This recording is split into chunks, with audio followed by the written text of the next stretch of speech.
आज हम लोग बात करेंगे कुछ और चीज़ों की जो कि हमारे कंप्यूटर अवेयरनेस सब्जेक्ट में आ सकता है। पहला है ओवर द टॉप, ओटीटी। तो ओवर द टॉप क्या कहते हैं, किसको कहते हैं ओवर द टॉप? ये वो सर्विसेज हैं जो हम ट्रेडिशनली दूसरी तरीके से ऑब्टेन करते थे, जैसे केबल टीवी। केबल टीवी आपके घर में आता था केबल के माध्यम से। आपके टीवी के ऊपर कभी कभी, पहले तो टीवी के अंदर ही तार लगता था, फिर बाद में टीवी के ऊपर एक बॉक्स रखा जाने लगा, उसमें केबल का तार आता था तो आपको केबल टीवी मिलता था। और आपका ये है मैसेजिंग। मैसेजिंग कह लीजिए या फ़ोन कह दीजिए, कॉलिंग कॉलिंग कह दीजिए।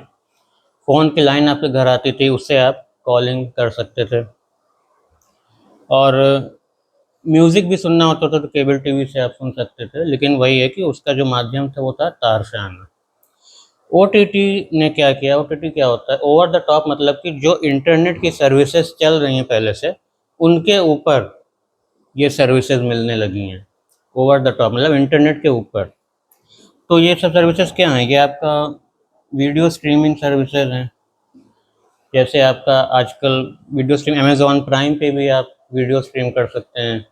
रिलायंस के बहुत सारे स्ट्रीमिंग प्लेटफॉर्म्स हैं। मतलब कि जो जो भी चैनल पहले केबल पे होते थे, वो सारे अब ओटीटी पे आ गए हैं, जो कि वीडियो आपको दिखाते हैं आपके इंटरनेट के थ्रू। म्यूज़िक का भी वही हाल है कि म्यूज़िक भी अब ओटीटी से यूज़ होने लगा है। ओटीटी से आप म्यूज़िक भी ऑब्टेन कर सकते हैं। मैसेजिंग भी आपका ओटीटी पे आ गया, मैसेजिंग, कॉलिंग।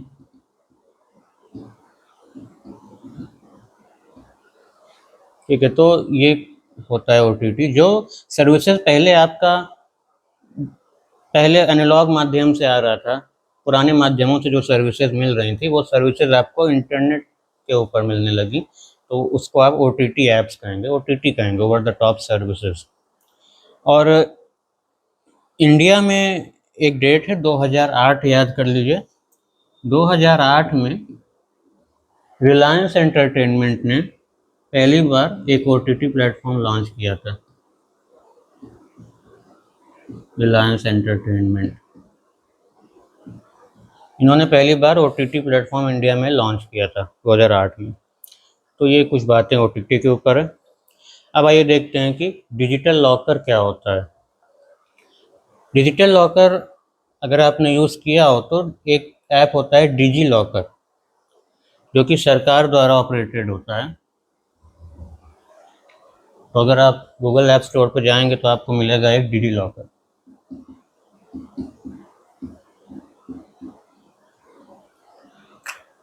अब ये जो डिजी लॉकर है, ये सरकार द्वारा मान्यता प्राप्त है, और इसमें आप अपने इम्पोर्टेंट डॉक्यूमेंट्स रख सकते हैं। इम्पोर्टेंट डॉक्यूमेंट जैसे आपका आधार कार्ड, जैसे आपका ड्राइविंग लाइसेंस, और जैसे आपका यूनिवर्सिटी के सर्टिफिकेट्स भी इसमें आ सकते हैं, आप इसमें रख सकते हैं।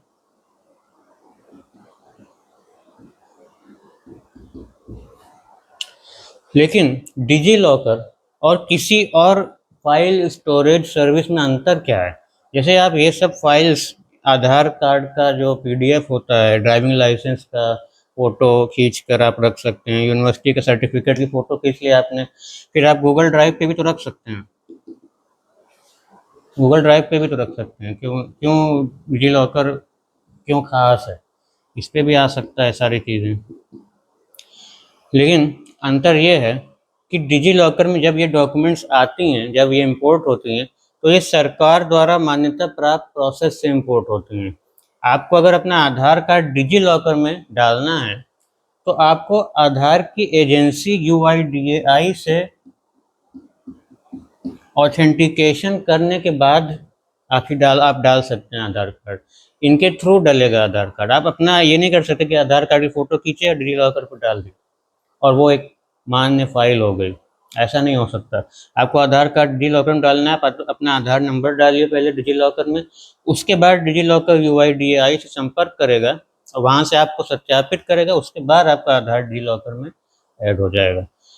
तो वही चीज़ ड्राइविंग लाइसेंस के साथ भी होगी, वही चीज़ यूनिवर्सिटी सर्टिफिकेट के साथ भी होगी, और आप अपने गाड़ी का रजिस्ट्रेशन भी इसमें डाल सकते हैं। और फ़र्क ये है ड्राइव और डिजी लॉकर में, पहला फ़र्क तो ये है कि ये सरकार द्वारा जो चैनल्स हैं आपके डॉक्यूमेंट को सत्यापित करने के लिए, डॉक्यूमेंट को सत्यापित करके तब इसमें ऐड करता है। गूगल ड्राइव में आप कुछ भी कभी भी ऐड कर सकते हैं, कोई नकली डॉक्यूमेंट बना के भी आप ऐड कर सकते हैं। तो ये रिलायबल नहीं है प्रूफ के लिए। ये नहीं हो सकता कि आपको किसी ट्रैफिक पुलिस ने रोका, आपका ड्राइविंग लाइसेंस देखना चाह रहा है अगर वो, तो आप गूगल ड्राइव पे खोल के दिखा देंगे, ऐसा नहीं हो सकता, वो मान्य नहीं होगा। लेकिन अगर आप डिजी लॉकर पे लाइसेंस रखे हैं अपना, और आपने किसी ट्रैफिक पुलिस वाले को डिजी लॉकर से निकाल के लाइसेंस दिखाया है, तो वो मान्य होता है। वो उसे मानना पड़ेगा कि अगर ड्राइविंग लाइसेंस डिजी लॉकर में उपलब्ध है तो मतलब ये सत्यापित है और ये सही है, तो वो मान्य होता है। और वही हाल यूनिवर्सिटी सर्टिफिकेट्स का भी है। अगर आपको गाड़ी का रजिस्ट्रेशन दिखाना है और आपके पास कागज़ नहीं है आपकी गाड़ी में, लेकिन आपके डिजी लॉकर में रजिस्ट्रेशन है गाड़ी का, तो आप उसमें से भी दिखा सकते हैं, वो भी मान्य होगा, वो भी मानना पड़ेगा ट्रैफिक पुलिस वालों को। रजिस्ट्रेशन ऑफ व्हीकल,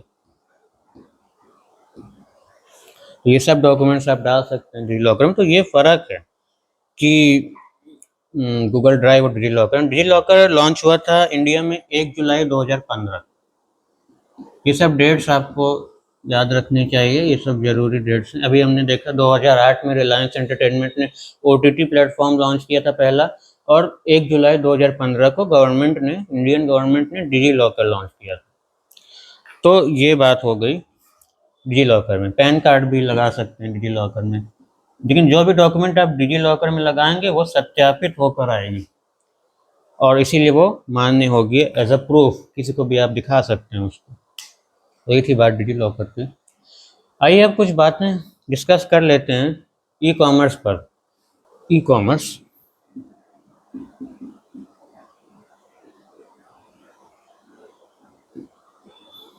अगर आपको कोई सामान खरीदना है तो नॉर्मली आप दुकान में जाएंगे। मान लीजिए ये कोई दुकान है, आप गए दुकान में, आपने पैसा दिया, असली नोट नोट और सिक्के आपने एक्सचेंज किया, आपको सामान मिल गया। ये आप हैं, आपने पैसा दिया, आपने नोट दिया, सिक्का दिया, और बदले में आपको कोई प्रोडक्ट मिल गया। ठीक है, ये हो गया ई कॉमर्स, ये हो गया कॉमर्स, नॉर्मल कॉमर्स। अब ई कॉमर्स क्या है? ई का मतलब इलेक्ट्रॉनिक, और कॉमर्स मतलब ये जो प्रोसेस आप कर रहे हैं खरीद बेच का, हो गया कॉमर्स। और इलेक्ट्रॉनिक रूप से अगर कॉमर्स आप करते हैं तो उसको ई कॉमर्स कहते हैं। अब आप ई कॉमर्स में किसी की दुकान में जाने के बजाय किसी की वेबसाइट पर जाएंगे। अब ये कोई वेबसाइट है, और आप यहाँ पे अपने कंप्यूटर की मदद से गए, आपने सामान ऑर्डर किया, और आपने पैसा दिया। नोट और सिक्के के फॉर्म में नहीं दे सकते पैसा, पैसा आपको डिजिटल रूप में देना पड़ेगा। तो आपने डिजिटल पैसा दिया इनको, इनकी वेबसाइट पे पेमेंट किया। कोई पेमेंट गेटवे होगा आपकी पेमेंट लेने के लिए, पेमेंट गेटवे, पेमेंट गेटवे के थ्रू आपने पेमेंट किया, और आपको प्रोडक्ट तुरंत नहीं मिलेगा, आपको प्रोडक्ट मिलेगा कुछ दिन बाद, क्योंकि वो शिप होगा, शिपिंग, प्रोडक्ट शिप होगा तो आपको 2-3 दिन बाद मिलेगा। वो हो गया ई कॉमर्स, ये हो गया नॉर्मल कॉमर्स। तो ये होता है ई कॉमर्स। और ई कॉमर्स से कुछ फ़ायदे भी हैं, कुछ नुकसान भी। नुकसान ये है कि आप प्रोडक्ट को देख नहीं सकते असली में कि आप क्या खरीद रहे हैं, केवल प्रोडक्ट की फ़ोटो देख सकते हैं और उसका डिस्क्रिप्शन देख सकते हैं। और असली कॉमर्स में आप प्रोडक्ट को देख सकते हैं, उसको छू सकते हैं, उसकी क्वालिटी देख सकते हैं, कलर, उसकी स्मेल अगर है उसमें कुछ तो वो देख सकते हैं। तो ये सब चीज़ें हैं। और दूसरा नुकसान ई कॉमर्स का ये है कि आपको प्रोडक्ट तुरंत नहीं मिलता, आपको 2-3 दिन या 1 हफ्ते या 2 हफ्ते बाद प्रोडक्ट मिलता है, और नॉर्मल कॉमर्स में तुरंत प्रोडक्ट आपको मिल जाता है। तो ये दो फ़ायदे हैं नॉर्मल कॉमर्स के, दो नुकसान हैं।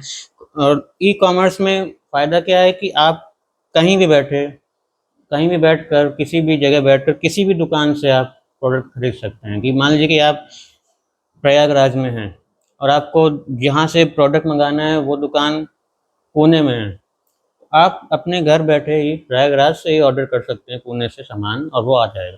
तो ये फ़ायदा इसमें है। दुकानदारों को क्या फ़ायदा है कि उनके जो कस्टमर्स हैं, कस्टमर का जो उनका मार्केट है, वो पहले वो मान लीजिए प्रयागराज में केवल थे तो केवल प्रयागराज के लोकल लोग उनसे सामान खरीदते थे। अब जब उन्होंने ऑनलाइन दुकान लॉन्च कर दी तब उनका स्कोप बढ़ गया, अब पूरे इंडिया से लोग उनसे सामान खरीद सकते हैं। लेकिन उसमें भी चैलेंजेस हैं भाई, आपको शिपिंग मेंटेन करनी है, आपको वेबसाइट एक मेंटेन करनी है, आपको हैकर से बचना है, आपको मालवेयर से बचना है, उसके भी अपने अलग अलग चैलेंजेस हैं।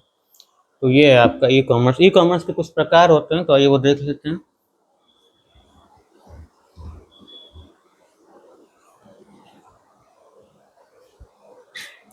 और टाइप्स ऑफ ई कॉमर्स देखते हैं। पहला आपका है B to C. B to C मतलब बिजनेस टू कंज्यूमर। दूसरा आपका बी टू बी।